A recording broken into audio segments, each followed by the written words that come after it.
Joining me is Perry Little. He's the president and CEO of Green River Gold. Hi, Perry. How are you? Great, Mark. How are you doing? Nice to see you. Good to see you.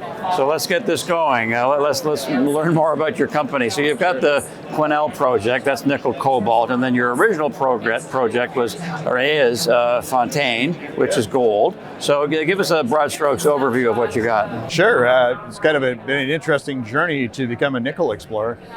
We picked up the Fontaine Gold project, which was contiguous directly beside the old Barkerville gold mines back in 2019. And to our good fortune, 1 month after we took it over and staked it all, Osisko came along and took over Barkerville gold mines for $335 million and started pumping a lot of cash into the area. So we decided to fast track the program, and along the way we shot a magnetic survey. Now when we staked the ground, we knew there was one area that might be prone to nickel. It had an old talc deposit on it as well. And so we got back the magnetic survey, and the geophysicist said, "You got some interesting stuff for the gold," but he said, "Look at this," right? So what stood out was a 14-kilometer long streak that we've nicknamed Deep Purple because that was the color on the map. Very creative. And your favorite band? And our favorite band. Actually, my favorite band's CCR, which was their stock symbol. That's a good one. Yeah, so there we go. Deep Purple's a close second. But yeah, it was. We're trying to stick with our rock and roll theme. Anyway, with Deep Purple, what we've got is something really interesting. It's 14 kilometers long. It was a very striking magnetic anomaly. Looks a little out of place there, actually, in the middle of all that gold territory. But we had to go poke a drill into it. So we took a backpack drill and we poked a few holes and went down about 60 feet.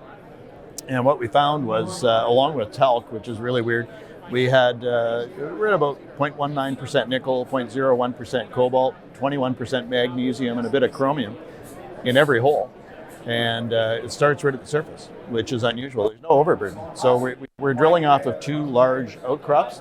So we've been very blessed in the sense that the Caribou doesn't have a lot of outcrops. It's not like the Canadian Shield country where the rock's sticking out of the ground. Usually you've got glacial till on top of it. We don't have that issue with those two big outcrops. So it made access and drilling really easy. We drilled Zone 1 and Zone 2, and they are 8 kilometers apart on this 14-kilometer stretch. The results are virtually identical on both of them. So we brought in a Winky drill, and we've gone down as much as 128 meters with a modified Winky drill. And we got the same thing all the way down. So we finished that hole in mineralization, and all 42 holes we drilled so far, we have the same stuff in the first meter that we have in the 50th meter and the 100th meter. So it's interesting. I was a stockbroker for years, did a lot of junior mining stocks. I don't recall too many projects with zero overburden. Right? It's right from the start. Yeah. So Perry, throughout this year, you're going to be drilling. You're getting more permits for more drilling, and you're essentially defining the resource the next year or so, right? Exactly. We've applied for a permit to bring in a larger drill, go down a little deeper, see how deep this thing is. It's kind of interesting because the two outcrops are about 700 feet up above the surrounding ground. So we got 700 feet of this stuff, perhaps before we even get down to ground level. So we don't have an open pit; we've got an open mound. If we get around to mining this, it's interesting. Yeah, we'll be doing some more drilling. We'll be doing some trenching as well. We've done a bit of metallurgical work, and it turned out that our nickel, 97.8% of it is contained in pentlandite, which if you're going to have nickel sulfides, that's what you want to have. So, and that's what we've got. So this is primarily nickel. We don't know the magnesium recovers yet. One of our neighbors just got really good results on magnesium recovery, so hopefully we got something like that. The labs are a little delayed as usual, so we're still waiting on results, but we should have metallurgical results out hopefully before the next conference, PDAC conference. And then jumping ahead to 24, perhaps PEA that year? Yeah, it's, you know, we don't even know whether to focus on Zone 2 or Zone 1 right now. They're both so good. Assuming we'll probably focus on Zone 2, and it's large enough that we could do a pretty significant resource just on that alone.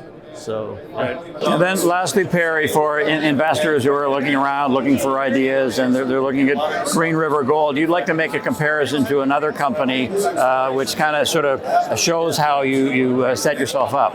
Yeah, a little bit of a hat tip here to the guys from Giga Metals. I like their project. I've been watching it for a long time. They're 12 and a half hours north of where we are in Quesnel, so they're pretty much up there. but they've been drilling it for a lot of years. They've proven up a significant amount of nickel in the ground. They've done a preliminary economic assessment. I'm going off the cuff here, but it's about $1 billion to build phase one, and it's got a 37-year mine life. And a lot of people look at the grade and think, gee, I don't know, that's not that great. The grade is very similar to what we've got. And the layman can think what he wants about grade. Grade's only part of it. There's a lot of things that determine the viability of a mine. Mitsubishi kind of know what they're doing. And in August, Mitsubishi chose to acquire 15% of that project for $8 million. So I think there's proof out there that lower grade deposits, if you're in the right situation, you got the right size, the right quantity, it can work. We have an advantage over them, and that is proximity to infrastructure. We actually run the drilling program out of our shop that our private company runs. We also manufacture some gold mining equipment, whatever, in the city of Quesnel. That's not through Green River, it's through a private company. But we have a large shop there that is 45 minutes to an hour away from where our drill site is. So our people can run back and forth. It's paved road most of the way. It's forestry road, well-maintained forestry road that goes right down the boundary of our property. So as far as infrastructure goes, this is about as easy as you're ever going to get. Osisko's building a gold mine right next door to our Fontaine gold project. Right. By the way, the gold project and the nickel project are side by side.